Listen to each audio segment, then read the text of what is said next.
सकते हैं। यह कहानी है एक रहस्यमयी कीबोर्ड की। तो दोस्तों अपनी कहानी को चलिए स्टार्ट करते हैं। रमन अपने पिताजी के साथ एक छोटे से मकान में रहता था। वह एक बड़ी कंपनी के फाइनेंशियली एडवाइज़र हैं। कल उसको एक प्रोजेक्ट तैयार करना है जिससे कि उसका प्रमोशन भी हो सकता है। वह बैग से अपना लैपटॉप निकालता है पर किसी कारण से वह नहीं चलता। रमन बहुत टेंशन में आ जाता है। वह सोचता है कि अब क्या करूं, इस कीबोर्ड का या तो खराब हो गया। उसके पिताजी उससे पूछते हैं कि बेटा क्या हुआ, इतना उदास क्यों हूँ। रमन: क्या बताऊं पापा, मेरा कल ज़रूरी प्रोजेक्ट है और मेरा कीबोर्ड ख़राब हो गया है। मॉनिटर तो ठीक है। कि तभी पिताजी उसके लिए पुराना कीबोर्ड लाते हैं। पिताजी: ये लो बेटा, तुम्हारे दादाजी का कीबोर्ड। वे भी कभी अपने कंप्यूटर पर अपनी नावेल लिखा करते थे। कंप्यूटर तो ख़राब हो गया पर मैं उसका कीबोर्ड संभाल कर रख लिया। आज देखो तुम्हारे काम आ गया। रमन बहुत खुश हो गया और उसने अपना काम करना शुरू कर दिया। काम करते करते उसकी आंख लग गई। जब वो जागा तो सुबह के 8 बज गए थे और भी ज़्यादा टेंशन में हो गया क्योंकि उसका काम पूरा नहीं हुआ था और ऑफिस जाने में सिर्फ 1 ही घंटा बचा था। उसने अपने लैपटॉप पर देखा क्या कि उसकी प्रोजेक्ट फाइल कंप्लीट थी। वह हैरान रह गया। वह खुश भी था लेकिन वह यह सोच में पड़ गया कि आखिर ये कैसे। रमन ऑफिस पहुंचकर अपनी प्रोजेक्ट सबको देता है। सीईओ उसके काम के लिए बहुत तारीफ करते हैं और उसका प्रमोशन भी कर देते हैं। रमन की खुशी का ठिकाना नहीं रहता पर वो मन ही मन ये काम उसका किया किसने, यह सोचता रहा।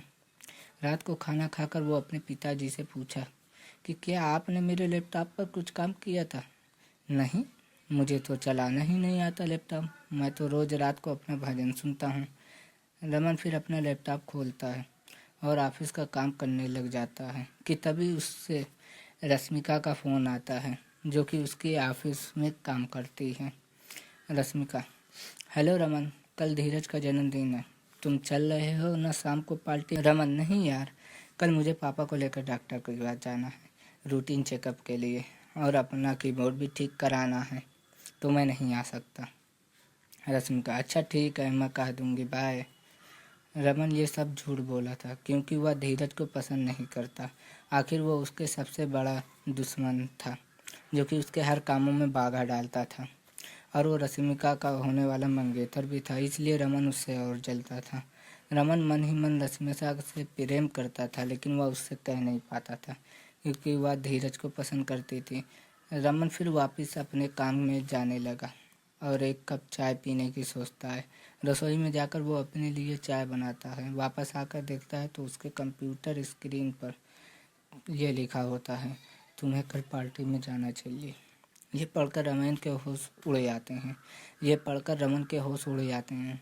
कौन आया था यहाँ, किसने लिखा ये, मुझे क्यों जाना चाहिए, क्या मैं वही करूं जो ये करने को कह रहा है। ऐसे बहुत से सवाल रमन के दिमाग में चलने लगे और रमन बहुत ही कंफ्यूज हो गया। फिर रमन ने फैसला किया कि मुझे उस पार्टी में जाना चाहिए। उसके कंप्यूटर ने बोला है, शायद उसकी वजह से उसका प्रमोशन भी हुआ, चलो इसी के लिए मैं इस पार्टी में जाऊंगा। रमन रश्मिका से मिलता है और कहता है कि वे आज शाम को पार्टी में चलेगा। डॉक्टर ने कल बुलाया है पापा को। रमन अपने पापा को फ़ोन करके कह देता है कि पापा, आज मैं घर थोड़ा लेट आऊँगा और आप खाना खा लीजिएगा क्योंकि मैं खाना खा कर आऊँगा। वहाँ पार्टी में रमन धीरज को एक फूल का गुलदस्ता देता है। रश्मिका बहुत ही सुंदर लग रही होती है। उसने लाल रंग की कुर्ती और नीले रंग की जीन्स पहनी होती है। रश्मिका धीरज को गले लगाकर उसको विश करती है, happy birthday Raman, happy birthday Dheeraj. Raman को ये सब देखकर जलन महसूस होती है। फिर वह डांस का प्रोग्राम होता है। धीरज रमन से कहता है कि क्या तुम डांस करोगे, मुझे तो कोई दिलचस्पी नहीं है, कहो तो हम दोनों ऊपर वाले कमरे में जाकर एक विस्की का पैक लगाएं। रमन हाँ कर देता है और धीरज के साथ ऊपर वाले कमरे में चला जाता है। आखिर वो रश्मिका को डांस करते हुए देख नहीं पा रहा तो उसके दिल की धड़कन तेज हो जाती है जब भी वो रश्मिका के सामने आता है।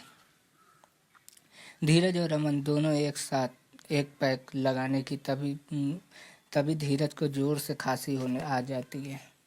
उसके माथे से पसीना और सर में दर्द होने लगता है। रमन, क्या हुआ, तुम ठीक तो हो? धीरज बेहोश होकर ज़मीन पर गिर जाता है। रमन उसकी नस चेक करता है। रमन की चीख निकल जाती है, नहीं यार हरीश, ये क्या हो गया? चीख सुनकर उसके सारे दोस्त ऊपर आ जाते हैं और देखते हैं कि धीरज जमीन पर लेटा हुआ है। उसमें से एक डॉक्टर भी था, डॉक्टर अमीश। अमीश, हटो हटो, मुझे देखने दो। वो देखता है कि धीरज मर चुका है और उसके होंठ नीले हो गए हैं। अमीश, वो नहीं, ये क्या हो गया यार, अब ये इस दुनिया में नहीं रहा। रश्मिका का रोकर रोकर बुरा हाल हो जाता है। रमन बहुत डर जाता है क्योंकि वह उसके साथ कमरे में अकेले था। डॉक्टर अमीश का शक रमन पर जाता है क्योंकि उसने भी ड्रिंक की होती है। धीरज के साथ वो पुलिस को फ़ोन कर देता है। अब रमन क्या करेगा? क्या पुलिस उसे पकड़ कर ले जाएगी? क्या उसे फांसी की सज़ा होगी? पूरी स्टोरी तक बने रहिए। हमारे चैनल को सब्सक्राइब करना, वीडियो को लाइक करना ना भूलें। वो कीबोर्ड जिसने कभी रमन की प्रमोशन करवाई थी, आज उसी के कहने पर वो आज एक मुसीबत में फंस गया। पुलिस वहां पहुंचती है और सबसे पूछताछ करती है। इंस्पेक्टर विक्रम राठौड़ इस केस के इंचार्ज होते हैं। विक्रम राठौड़, बॉडी को सबसे पहले किसने देखा? डॉक्टर अमीश, मैंने ही इसकी नस चेक करके देखा और इसके होंठ भी नीले हो गए। इसका मतलब कि इसे किसी ने जहर दिया है। हो सकता है कि किसी ने इसके ड्रिंक में जहर मिलाया हो। इंस्पेक्टर, धीरज के साथ इस कमरे में और कौन था? रमन बोला कि मैं था।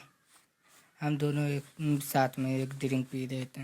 तभी धीरज का भाई नीरज बोला, इंस्पेक्टर साहब, आप इस रमन को गिरफ्तार कर लीजिए। मुझे पूरा यकीन है कि इस रमन ने ही धीरज को मारा है। इंस्पेक्टर, कौन हो तुम और तुम इतना यकीन के साथ कैसे कह सकते हो? मैं नीरज हूँ, धीरज का भाई। रमन और धीरज दोनों एक ही ऑफिस में काम करते हैं। धीरज हमेशा रमन से आगे रहा है और यह रमन को कभी बर्दाश्त नहीं हुआ, इसीलिए रमन ने मौका देखकर धीरज की ड्रिंक में जहर मिला दिया। रमन को इससे अच्छा मौका और कहाँ मिल सकता है? नीरज की बात सुनकर इंस्पेक्टर सोच में पड़ गए।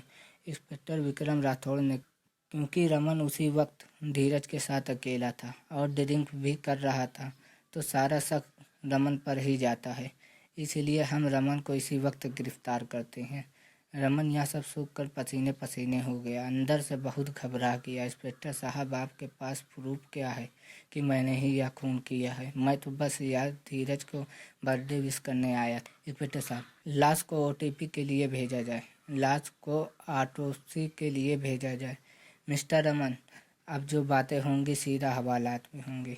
रमन पुलिस स्टेशन पहुंचकर अपने पिताजी को फ़ोन करता है। पिताजी, आप फ़ौरन किसी वकील को लेकर आइए मेरी ज़मानत के लिए, मुझे पुलिस ने गिरफ्तार कर लिया है। यह सब सुनकर रमन के पिताजी के होश उड़ गए। यह तुम क्या कर रहे हो बेटा? रमन, पुलिस ने तुम्हें क्यों गिरफ्तार कर लिया है? पर क्यों?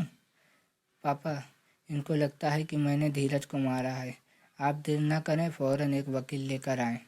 फिर रमन के पिताजी एक बहुत ही बढ़िया क्रिमिनल लॉयर ब्रिजभूषण को लेकर आते हैं। वकील रमन की जमानत के सारे कागजात इंस्पेक्टर को देता है और रमन को बेल हो जाती है। इंस्पेक्टर रमन से कहता है कि तुम छूट के तो जा रहे हो, पर यह मत सोच लेना कि मेरी नज़र तुम पे नहीं है। मैं जल्दी सारे सबूतों के साथ तुम्हें गिरफ्तार करने आऊँगा, एक बार ऑटोप्सी की रिपोर्ट आ जाने दो। रमन ने कहा, आप गलत समझ रहे हैं इंस्पेक्टर साहब, मैंने धीरज को नहीं मारा। अगर ऐसा होता तो मैं धीरज को मार के वहाँ से भाग न जाता। फिर रमन घर पहुंचकर अपने लैपटॉप को खोलता है। रमन गुस्से में लैपटॉप से कहता है कि आखिर क्या मिला तुम्हें मुझे वहाँ भेजकर? क्या चाहते हो तुम मेरे से? कभी मेरे लिए वरदान बन जाते हो तो कभी अभिशाप।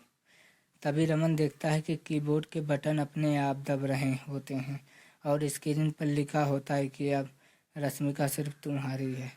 रमन को अपनी आंखों पर विश्वास नहीं होता कि वह जो भी देख रहा है हकीकत है या सपना। यह कीबोर्ड कोई मामूली कीबोर्ड नहीं है, बल्कि एक रहस्यमयी कीबोर्ड है। आगे की स्टोरी हम पार्ट 2 में बताएंगे। तब तक मैं आपको अलविदा करता हूँ और अब मिलते हैं जल्दी पार्ट 2 के साथ। और चैनल पे नए हो तो चैनल को प्लीज़ सब्सक्राइब कर लें, वीडियो को